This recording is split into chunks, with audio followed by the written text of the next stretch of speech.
The concrete was still wet when their foundation cracked. I was standing at the edge of what used to be my creek, boots sinking into the sludge they'd poured, when the first of their homes began to buckle. You should have seen the look on Karen's face when the sinkhole swallowed her perfectly landscaped backyard like it was an offering to the gods of karma. I didn't say a word. I didn't have to. Because what kind of HOA fills a man's private waterway with concrete without realizing he's the state's chief hydrologic inspector? You ever wonder what happens when the people who write the code decide to enforce it themselves? When I bought the land, I knew I was buying more than acreage. I was buying back a piece of my bloodline. My grandfather used to say this land sings if you know how to listen. And the creek that cut through the backwoods of our property, about 25 feet across at its widest, 10 in the dry months, was its voice. My family's had roots here for 3 generations. I grew up learning how water moved just by watching this place. It shaped everything I became. Now, I'm a state-certified hydrologic inspector, environmental engineer by trade, but this land was always my true classroom. I moved back after my mother passed, inheriting the house she and my father built when I was still a toddler. The place was modest, a single-level ranch home surrounded by white pines, red clay soil, and the kind of peace you can't engineer into a subdivision, until the subdivision built itself around me. They called it Cypress Woods. Sounded like a gated luxury resort, but what it actually was a planned development built in a floodplain and stuffed to the brim with executive McMansions, artificial turf lawns, and the most aggressively self-important HOA board I'd ever encountered. Karen Whitlock, self-proclaimed president of everything, ran the HOA like it was a mini nation-state. You'd think someone who barely passed high school science wouldn't try to tell a hydrologist how watersheds work, but that's the thing about Karens with clipboards. Ignorance just gives them more confidence. At first, it was small. Letters in my mailbox about my non-standard native vegetation and requests to replace my gravel drive with uniform stamped concrete. I ignored them. My property was grandfathered in long before the HOA existed. Legally, they had no power over me. But then came the first warning about unpermitted aquatic features. That one made me laugh out loud. My creek predates the subdivision by 100 years and is mapped on county records going back to the 1940s. It was fed by a natural spring 2 parcels north and ran straight into a protected wetland zone south of my land. This was not a koi pond. This was a state-registered waterway. Still, the letters kept coming. Potential mosquito breeding hazard. Standing water concerns. Non-conforming water edge. They started citing me for things that didn't make sense. I wrote back, politely at first, attaching environmental easement documentation and state hydrology surveys. No response. Then came the visits. Men in golf carts with HOA logos parked on the edge of my fence line, staring with clipboards and cheap sunglasses. One even tried to tell me he was doing vector surveillance. I asked him if he even knew what vector meant. He told me I should keep my tone respectful. That was the first time I felt something shift in my gut. The quiet kind of rage, like a storm gathering over still water. But I stayed calm. I documented everything, logged their visits, took photos, sent certified letters. This was my home, and I wasn't about to be intimidated by a committee of bored suburbanites with superiority complexes. Then, on a Thursday morning in early June, I woke up to a strange smell. Sharp, acrid, almost metallic. I followed it out the back door, still half asleep, and walked barefoot through dew-wet grass down toward the creek. And that's when I saw it. My creek, my family's creek, was gone. In its place was a half-set slab of curing concrete, sloppily poured, still wet around the edges, already cracking in the heat. I didn't breathe for a full 30 seconds. My heart was pounding, not from panic, but from disbelief. Who in their right mind would do this? I stepped closer. There were tire tracks in the soft clay, heavy equipment, dual axle ruts cut into the slope that led straight into the creek bed. A backhoe maybe, or a small cement mixer. Someone had driven machinery through my land, bypassed the easement entirely, and poured literal tons of concrete into a living watercourse. My eyes scanned the surrounding tree line for signs of cameras, flags, notices, anything. There was nothing. Just silence and the sound of cicadas, deafening in the heat. I crouched down, touching the edge of the slab. Still warm, still tacky. This had happened recently, hours ago. I could still smell the lime. I stood and turned slowly, surveying the extent of the damage. The creek bed had been obliterated. No flow, no trickle. The water had been forced underground or diverted. Downstream, I could already see pooling near the property edge. The entire hydrology of the land had been mutilated in a single night. That wasn't just trespassing. That was ecological arson. I ran back to the house, stormed into my office, and tore through the filing cabinet. Survey maps, water rights, easement declarations, all legally binding, all crystal clear. That creek was not only protected, it was legally exempt from local modification without a state-issued permit. A permit that takes months of review. That requires environmental impact assessments. That I sure as hell didn't approve. I called the county, called my contact at the state's Environmental Bureau, filed the initial complaint that morning, right after snapping 25 photos from every angle. Then I called a friend, technically a compliance officer, unofficially someone who owed me a favor from a hydro project we'd both worked on 5 years prior. "They filled your what?" he asked, not even trying to mask the disbelief. "My creek," I repeated, the words tasting like copper. "With concrete. No notice.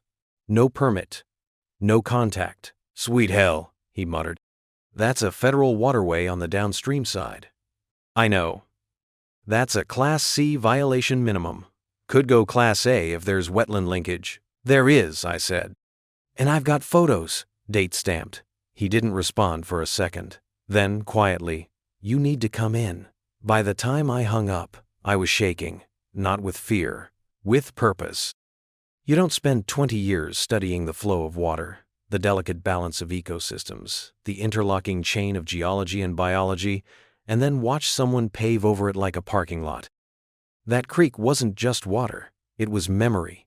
It was the place my mother taught me how to skip stones, where my father built a tiny bridge by hand and carved our initials into the planks. It was the place I went to think, to breathe, to feel grounded when the noise of the world got too loud. And now it was buried, gagged with concrete, silenced. Not just a violation of law, a violation of soul. I stood at the edge of the slab as the midday sun baked the cement into its final shape, and I knew right then that something fundamental had broken. They wanted a fight. They just didn't realize they poured their first blow onto sacred ground. And now they'd made the land angry. And worse, they'd made me careful. It started with puddles. Innocent looking, just water lingering a little longer after the June rains. But I knew better. Water doesn't just sit like that on this land. Not unless something's broken. Not unless someone's forced it to stop moving. And that's exactly what they'd done. By sealing the natural flow of the creek, they'd cut off the land's circulatory system, the way it drained excess water, filtered toxins, replenished the aquifer. Within days, those innocent puddles had spread. Lawns turned to marsh. Driveways slicked over. And still, the HOA said nothing. Then came the first letter, a violation notice for non-compliant drainage installations and unauthorized water diversion resulting in excessive pooling.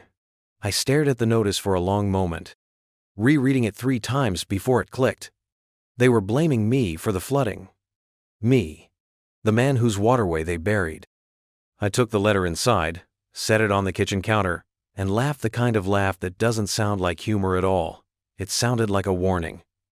Over the next week, the accusations escalated. Another fine, $750 for neglecting landscaping in flood-prone zones. They cited me for unauthorized topographical alterations, claiming I'd changed the slope of my property in a way that endangered surrounding homes. It was ludicrous. My terrain hadn't changed in 30 years, and I had land surveys to prove it. But the truth didn't matter. What mattered was perception. And Karen Whitlock was conducting a campaign of precision gaslighting. The HOA newsletters suddenly had entire paragraphs vaguely referring to owners causing unapproved environmental modifications, A neighbor, a man I'd once helped fix a busted water heater, asked me awkwardly if it was true I dug a trench to redirect floodwater onto other people's land. I told him to come see for himself. He didn't. That's how gaslighting works. You don't need facts. Just repetition. Just enough doubt to keep decent people silent. Then came the consultant. A clipboarded man in khakis and a sun visor showed up on a Tuesday morning and began walking around the perimeter of my fence, muttering to himself, occasionally taking photos. I confronted him at the gate. "Can I help you?" I asked, voice steady but low. "Official HOA assessment," he said without looking up. "Stormwater compliance. You're standing on private property," I informed him. "And this land is not under your jurisdiction. I have the exemption documents." He flipped a laminated badge out of his shirt pocket like a magician revealing a playing card. "Independent consultant," it read. "Certified drainage review specialist." I scanned it. It wasn't even issued by the county. It was from a private firm in another state. I asked him one question. "Are you aware there used to be a protected creek on this property?" He paused. "I was told this was an abandoned ditch," he replied. "Illegally excavated, probably part of an unpermitted graywater system." That was the moment I realized they weren't just ignorant. They were rewriting history. They weren't just covering their tracks. They were actively constructing a false narrative to bury the truth, along with my creek. I told the consultant to leave. He said he was within his rights. I told him I was within mine to call the sheriff and report trespassing. He left. But by the next morning, a glossy one-sheet report was posted on the HOA bulletin board near the community pool. Preliminary findings, it said. Evidence suggests the presence of illegal drainage systems contributing to soil saturation across multiple lots. No name was attached, but it didn't have to be. Everyone knew who they were talking about. That weekend, I walked the subdivision, not to make a scene, just to see for myself what they'd done. Yard after yard showed signs of stress. Lawns submerged, tree roots exposed by erosion, driveways cracked from water pressure beneath.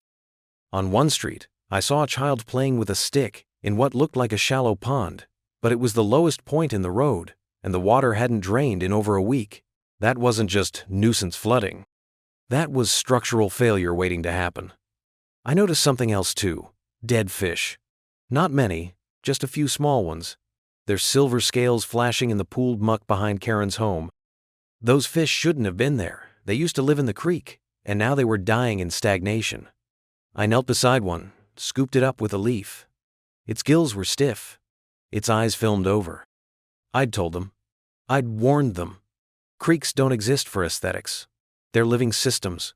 When you kill them, you don't just change the view. You ruin everything they quietly managed. Back home, I ran water samples from several pooled areas. High nitrates, algae growth indicators. In some spots, the ammonia levels were borderline toxic. That's when the smell started. Not just mold or mildew, rot. Like a sewer slowly simmering under the summer sun. The HOA blamed non-compliant irrigation. They even fined me again, $200 this time, for failure to maintain responsible water practices.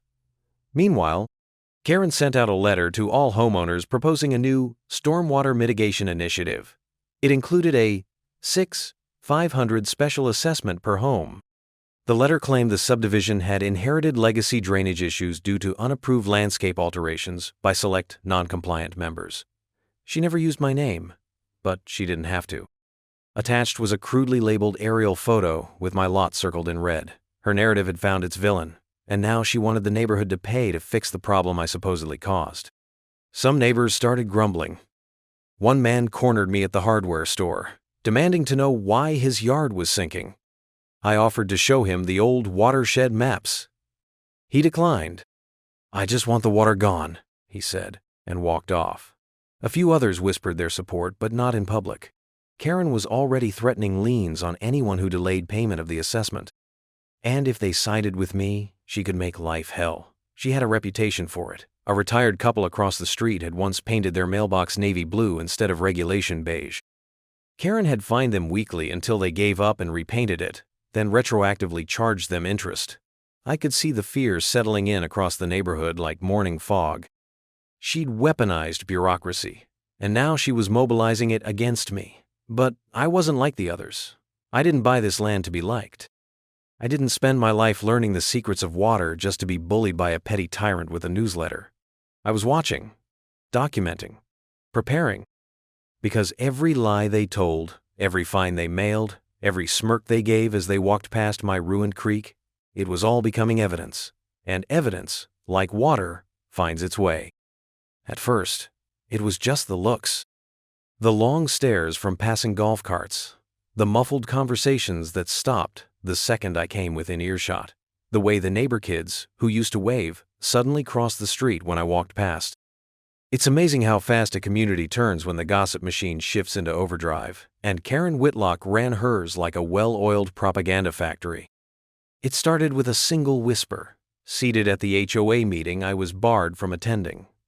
That I wasn't just a non-compliant landowner, but a disgraced former city employee. Fired, she claimed, for engineering misconduct. By the time it hit the sidewalks, the story had grown claws. I was now the flood man, a bitter burnout who lost his job after a failed dam inspection. Supposedly, I was trying to get back at the county by sabotaging the neighborhood. I even heard one neighbor mumble the word terrorist under his breath as I walked by.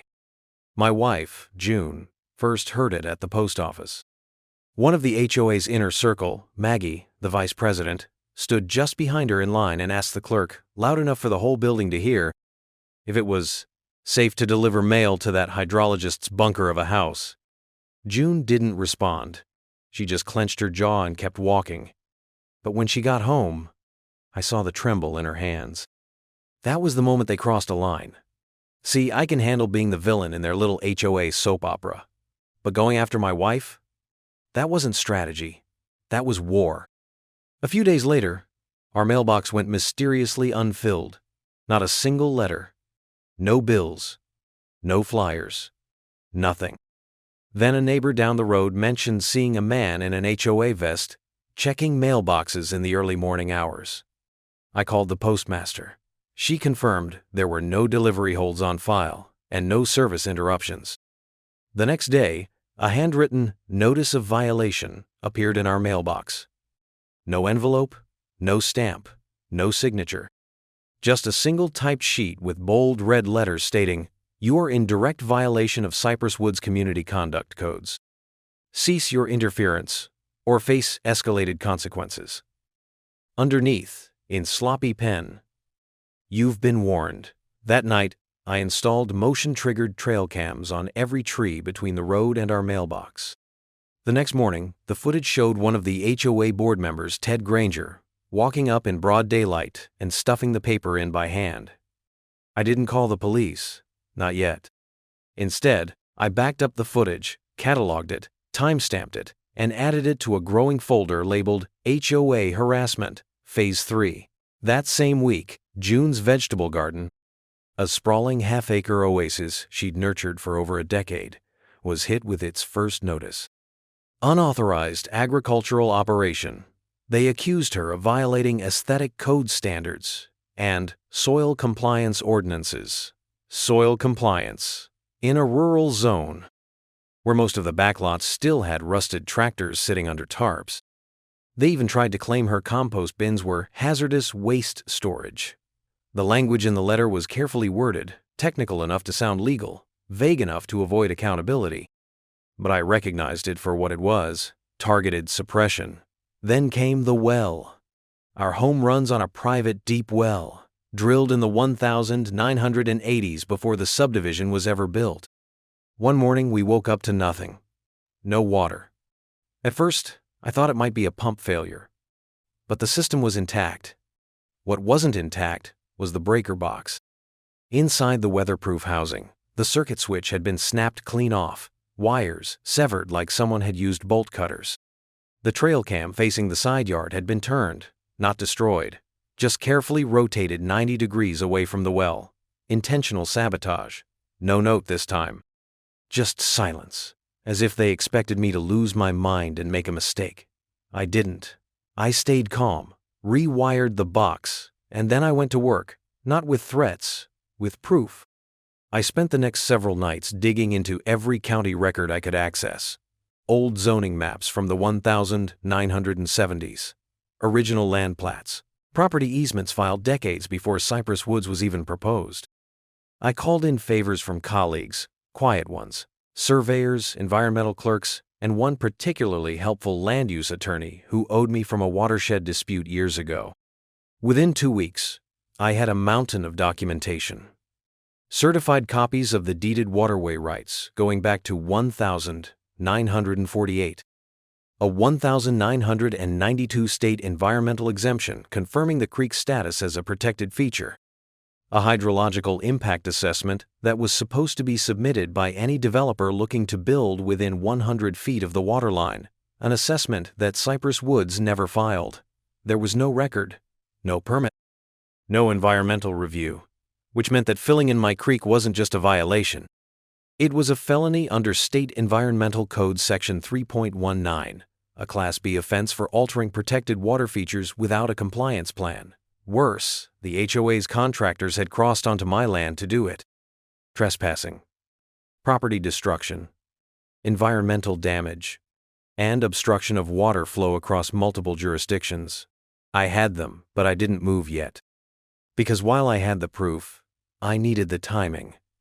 These people operated like termites, quiet, systematic, always hidden behind the next layer of bureaucracy. And they weren't done yet. The rumors got louder. Someone spray-painted the word liar on my recycling bin. A group of neighborhood kids, coached by their parents no doubt, ran past our yard shouting, "Water witch," like it was a playground chant. One even told my wife that Mr. Henderson said your husband's going to jail soon. That same night, I found a spike strip laid behind my back tire, homemade. Rusted nails duct taped to a wood board, hidden in the tall grass. I didn't step on it, but I didn't remove it either. I photographed it, bagged it, added it to the file. And then I did something I hadn't done in years. I cleared off the big table in my office, laid out the full topographic overlays, circled every lot showing signs of flood damage, marked the dates of HOA violations, traced the old creek path, now gone, through the subdivision's underbelly. It was like looking at a body with its arteries cut. The entire neighborhood was bleeding, and they were too stupid to realize they'd severed their own lifeline. But I knew. And now I had everything I needed, not just to expose them, but to drain them dry. I filed the complaint at 6:42 a.m. on a Thursday morning, not a minute earlier. That's when I knew the offices would be open, and more importantly, when the right person would be at their desk. Not an intern, not a receptionist. The right person. I'd spent a week prepping the case file. 53 pages long, hard copies printed in duplicate digital files encrypted and watermarked. Every violation cross-referenced with state code, photos, video, historical surveys, satellite overlays, legal affidavits. All of it bundled together and submitted under my full professional title, Senior Hydrologic Investigator, State Division of Environmental Oversight. I didn't hide behind anonymity. That would have been polite. I signed every line with my full name, license number, and cell phone. That alone made it nuclear. Within hours, I got the call I expected. Sandra Pike, Lead State Compliance Officer for Watershed Region 4. "Is it as bad as your complaint says?" she asked. "Worse," I said. They poured concrete into a protected creek without even applying for a site review. There was a pause. Then she said, "You know we have to escalate this. I'm counting on it." That same day, I sent a message to a contact I hadn't spoken to in years. Joel Tran, investigative reporter for the Green Valley Observer. We met during a runoff contamination case back in 2017. He owed me a favor, and I was cashing in. "Check your inbox," I texted. "Front page material." 20 minutes later, he responded, "Holy hell, you sure about this?" I replied with one word, irrefutable. The next day, a small unmarked van rolled into Cypress Woods. 3 men got out. They didn't knock on doors, didn't ask permission. They were EPA subcontractors, equipped with drone scanners, ground radar, and sampling kits. Under the new Clean Water Enforcement Act, the state had jurisdiction to investigate any suspected ecological tampering affecting a connected water system, and that included mine.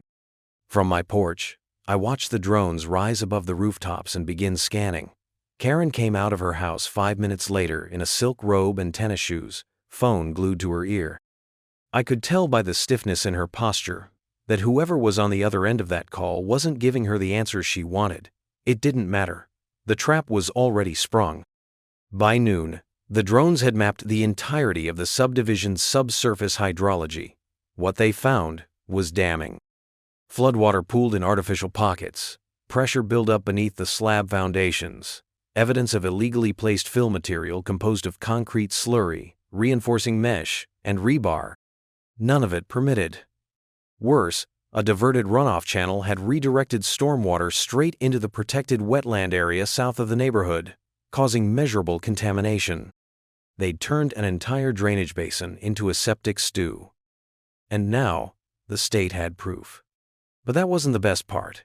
That came the next day, when the first violation notices arrived. Not just to me, but to 23 other homeowners. Certified letters with the state seal. Orders to appear for environmental hearings. Fines beginning at $5,000 per property, climbing as high as $40,000 for continued negligence. A separate envelope was hand-delivered to the HOA headquarters, Karen's house. I can still see her expression as she opened it on her porch, then dropped the pages like they were on fire. It was a cease and desist order from the state, effective immediately.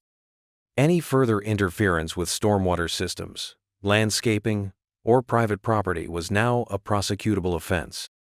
The order also named her personally as HOA president, holding her financially liable for board-approved modifications to non-HOA land. She didn't wave at me that day. That weekend, the emergency HOA meeting was held in the community clubhouse. I wasn't invited, but I didn't need to be. The walls were thin, and my trail cams caught most of the parking lot chatter. Karen tried to shift the blame, said they were misled by a rogue contractor, claimed the creek was unmarked, and that a few miscommunications had been blown out of proportion by hostile actors. But the room wasn't buying it. Half the homeowners were now facing 5-figure fines. One woman stood up and screamed that her crawl space was full of black water. Another demanded to see the HOA's financial records. A man near the front shouted that Karen had promised drainage improvements. "You told us we'd get French drains," he bellowed, "not government subpoenas." When the meeting adjourned, people didn't go home quietly. They gathered in driveways. They talked. They started asking questions. The same people who once gave me dirty looks now looked guilty, scared. And then Joel's article dropped. Front page. Creek concrete catastrophe. OA illegally alters protected stream. State launches investigation. The headline was brutal. The article was worse. Joel didn't hold back. He included excerpts from my formal complaint, direct quotes from EPA memos, even thermal drone images showing heat retention in flooded soil. Evidence that the concrete was still chemically active and destabilizing foundations. There was a sidebar piece titled, "What Your HOA Isn't Telling You," featuring direct comparisons between the original subdivision blueprints and the current illegally modified layouts.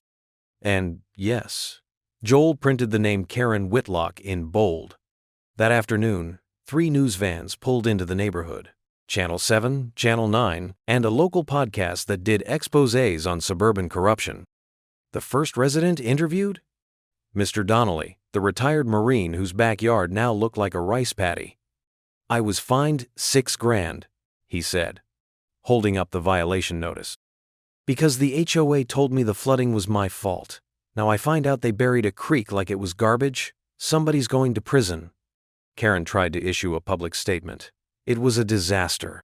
She stood on her porch, shaking hands and spitting rehearsed lines like temporary water retention and community cohesion. But the damage was done. Half the neighborhood had seen the drone footage. The other half had seen my name and credentials printed in black and white next to the phrase, "State Whistleblower." She couldn't spin it anymore. Her voice cracked on camera. Her hand trembled. She started blaming outside agitators. That's when the class action whispers began. A local attorney started circulating interest forms for a negligence suit. The very people who once avoided eye contact with me were now calling me by name. "You're the one who caught this whole thing, right?" a woman asked at the grocery store. "You got the creek filled with concrete?" her son asked, wide-eyed. "No," I said. "I'm the one who's bringing it back." Karen filed a cease and desist against me for libelous statements and defamation of character. My attorney, yes, I had one by then, sent back a 20-page response, citing statute after statute and including an addendum showing 3 of her statements were provably false under state legal code. We attached our own cease and desist, but added a special clause that any further contact would be considered witness intimidation. Karen went silent. Her lawyer sent one meek reply asking to de-escalate the situation. But there was no situation anymore. There was only the truth, and the state was acting fast. Subpoenas were issued. HOA records were seized. Contractors were questioned under oath. The fill supplier admitted he was told it was just an irrigation channel and that no permits were needed.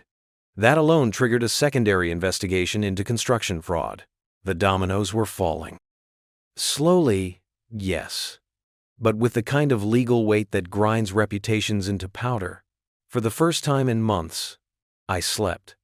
Not long, not deep, but I slept without listening for footsteps outside. Without checking the cameras, the house was quiet, and the land, what was left of it, was waiting. I looked out at the slab of concrete that still smothered the creek bed and knew it was temporary. Because the floodwaters weren't done rising, not even close. It took less than 4 months for the full weight of justice to come crashing down on them like a dam breaking upstream. When the state finalized its report, the numbers were damning. Over $1.2 million in combined environmental fines, civil penalties, and remediation costs. The Department of Environmental Protection didn't hold back. They called it a willful, reckless, and systematic violation of state water law, led by HOA actors who acted without jurisdiction, permit, or expertise. The language was surgical, merciless. And right there in the first paragraph of the executive summary, primary complainant and state-certified hydrologist, Mr. Redacted, identified unlawful creek infill, provided conclusive documentation, and enabled early state intervention that likely prevented further wetland destruction. That wasn't just validation. That was vindication. The HOA's assets were frozen, their accounts audited. Karen's precious beautification fund was revealed to be a slush pile of misappropriated fines and illegal contractor kickbacks. One board member had used HOA funds to install a pool heater. Another had written off a family vacation to Belize as a flood assessment retreat. The state referred the case to the federal EPA. That's when things escalated from punishment to annihilation. The EPA brought in their own team. Their specialists confirmed that the wetland downstream had sustained measurable long-term damage, classifying the illegal fill as an act of environmental obstruction under federal wetlands protection statutes. That meant federal jurisdiction. That meant criminal liability. Karen's voice, once booming across the subdivision in monthly HOA newsletters and committee meetings, was now reduced to panic voicemails to her attorney. But it was too late. Because this time, the judge wasn't just fining them, she was reshaping the battlefield. At the hearing, the gavel came down like thunder. In light of Mr. Redacted's professional standing, direct victim status, and demonstrated expertise, this court hereby appoints him as court-ordered compliance overseer for the restoration and environmental correction of the affected area. I didn't react when the sentence was read. I didn't smirk. I didn't blink. I just nodded, accepted the binder, and turned the first page. The same HOA board that tried to erase my creek, smear my name, and isolate my family was now legally required to follow my directives. I had full oversight, budget control, access to all HOA infrastructure records, and the power to override any board decision. The moment I entered that first compliance meeting, you could feel the shift in the air. Karen sat at the end of the table, pale and drawn, her fingernails tapping a cracked notepad. 2 seats down, Maggie wouldn't even make eye contact. Ted tried to speak first. We believe this has all been blown out of proportion. I opened the binder and began reading aloud the structural integrity report for Lot 17, Karen's house. Foundation destabilization. Soil liquefaction. Subsurface voids. The back corner of her slab had already dropped 4 inches. This isn't proportion, I said calmly. This is gravity. They tried to argue, tried to suggest alternatives. I let them speak. Then I handed each of them their court-mandated task lists. You're each required to serve no less than 200 hours of supervised community labor restoring the damage caused by your decisions. I'll be overseeing that too, Karen choked on her reply. You mean physical labor? I didn't respond. I handed her a shovel. She stared at it like it was a snake. That week, the excavators came in. Real ones. State approved, federally monitored. They cracked open the slab that had entombed the creek, tore up the illegal fill with surgical precision, and let the buried water find its breath again. It came slowly at first, a trickle over broken stone, then a stream, dark and gleaming, reclaiming its path like it had been holding its breath. When it reached the point just past my back fence and spilled into the overgrown channel with a soft gurgle, I felt something deep inside me release. The land was healing. Nature doesn't forget. It just waits. 3 homes along the old creek path, Karen's among them, were deemed uninhabitable. The foundations were compromised beyond repair. The constant saturation from diverted water had chewed through their support, undermined their slabs, and introduced mold into their walls so thoroughly that even insurance wouldn't touch them. The county condemned all 3. "Unsafe for occupancy!" Karen screamed at the notice. She begged the inspector for reconsideration, offered a donation to the fire department.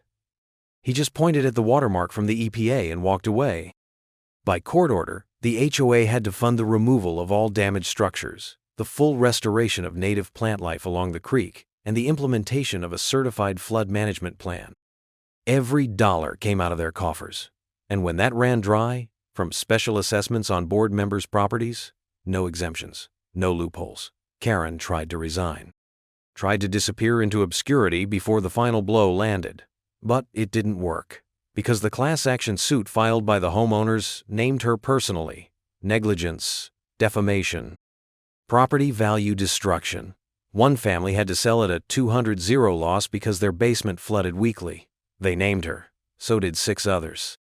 Her face was on the news again, but this time it wasn't in front of her perfectly manicured front lawn. It was a mugshot, booked for obstruction and falsifying documents. They found her personal signature on the HOA's forged consultant approval forms. The HOA sign out front, the one she'd designed herself with brushed steel lettering and a motto that read "Preserving Our Community," was torn from the ground during the final phase of creek restoration. It lay half buried in a pile of wet soil, bent in the middle like a snapped spine, the lettering smeared and cracked. One of the EPA contractors joked about turning it into a museum piece. I told him I had a better idea. I dragged it to my porch and leaned it against the side railing right where I drink my coffee every morning. A reminder, a warning, and a trophy. From where I sit now, the view is different. The creek runs smooth again, soft currents cutting through sun-dappled stone. You can hear it from the porch, whispering through the reeds. The same sound I fell asleep to as a boy. The water found its way home, and as it did, it took with it everything false, everything cruel, everything corrupted that had tried to drown it. In the end, they tried to bury the creek. But they forgot one thing. You can't kill a river. You can only delay its revenge.